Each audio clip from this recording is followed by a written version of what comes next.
Good afternoon to all the ladies and gentlemen here. Thank you, Chennai Institute of Technology, for giving me the privilege to serve you for the next few minutes. I am here today to connect the dots between women, emotions, and leadership. I would love to share with you a heart-wrenching, powerful true story. A story of a woman who makes us realize that success and happiness does not come from money, privilege, or background, but how you manage your emotions against life's toughest challenges. The story of Sindhudai, born in a small village in Maharashtra. By the age of 9, she was already married to a man who was 30 years old. By the age of 19, she was a mother to 3 children and pregnant with her fourth child. This young girl was not just a mother and a caretaker of her family, but she was a brave heart who stood up against the local mafia.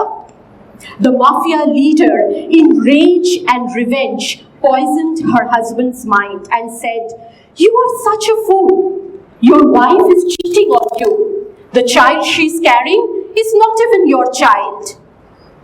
Her husband kicked her again and again in the stomach and left her unconscious on the cowshed floor. Beaten, bruised, wounded, Sindhudai gave birth to a baby girl. In excruciating pain, she cut her own umbilical cord with a rock, striking at it for almost 20 times. She had nowhere to go. Even her own family rejected her. The age-old foolish tradition that when a woman gets married, the husband's home is her only home. To save herself from exploitation, Sindhudai took refuge in a crematorium. She would collect the wheat that were offered to the dead and cook them on the fire of the dead corpses. Until one day she said, "This is no way I want to bring my child up. It is best that I end both our lives." As she was sitting on the railway track with her little baby girl in her arms waiting for the train to crush her, she hears an anguished cry. A cry of an old, homeless, invalid man asking for some food. She arranges some food and water for him, and she thinks, "This is God's signal. I have bigger purpose in life to help others in need than to die today." But how can she help? She has no home, no family, no support, no money, no education. She starts taking care of the children in the street who are homeless and orphans, mothering them, giving them protection. Very soon, as people recognized her efforts, they made an orphanage for her. As we speak today, Sindhudai has over 1,000 children and 1,000 grandchildren, many of whom grew up to be doctors, engineers, and farmers. She received many national and international awards. The story doesn't end here. One day a man visits her orphanage. He is old, poor, homeless, sick, asking for help. She recognizes him. It is her husband. Sindhudai tells him, "You left me to die on the floor of the cowshed, but I will forgive you. I will give you shelter." This is a true story of female leadership, story of true womanhood and its qualities: patience, perseverance, compassion, devotion, empathy, understanding, and forgiveness. The story of Sindhudai reminds us that life will not always go as per your expectations. No matter how much you plan, how smart you are, how well prepared you think you are, life will throw at you challenges that will shake you emotionally and transform you from the very core. I work with emotional mastery. That is where emotional mastery comes in. When you are feeling down, you are feeling sad, angry, depressed, lonely, demotivated, how to understand the message behind these emotions and leverage the power of these same emotions to empower every area of your life that matters: relationship, career, business, finance, health. They tell you that emotions make you weak. I say emotions make you strong. I had the privilege to work in the corporate, to be in the shoes of an entrepreneur, to be a best-selling author, to be a coach and therapist for the last 15 years. I have worked and lived in different countries, in Spain, in Italy, in Hong Kong, in Dubai, in India, working with people from different walks of life, from different backgrounds and race and nationalities. And when they tell you a woman cannot be a leader, she's too emotional, she's too sensitive, I have bad news for those guys. Did you know that as per Daniel Goleman, who's the emotional intelligence expert, 85% is emotional intelligence for a successful leader, and only 15% goes for IQ and technical skill. As per McKinsey Report 2021, by the year 2030, it will not be cognitive skills, but emotional skills on which you will be landing your next job or next promotion. And here comes the surprising fact. As per many studies and many reports, such as the Hay Report, such as the University of Pittsburgh Report of 2020, women score higher in emotional intelligence than their male counterparts. Why? Few simple facts. Emotions. Women are more emotionally expressive than men. Since our childhood, our society encourages us and practices us as girls to express our tears and happiness, as opposed to the male counterparts. Boys don't cry.